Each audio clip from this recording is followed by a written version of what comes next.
العالمين বলেন ওয়ামা আরসালনাকা ইল্লা রাহমাতাল লিল আলামিন।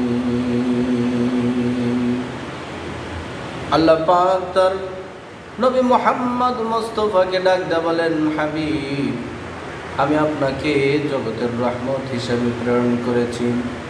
সূরাতুল আহজাবে আল্লাহ পাক ডাক দিয়ে বলেন, ইয়া আইয়ুহান নবী ইন্না আরসালনাকা শাহিদাও ওয়া মুবাশশিরাও ওয়া নাযীরা। গোটা জগতের জন্য আমি আপনাকে সাক্ষী হিসাবে, ভীতি প্রদর্শনকারী হিসেবে প্রেরণ করেছি।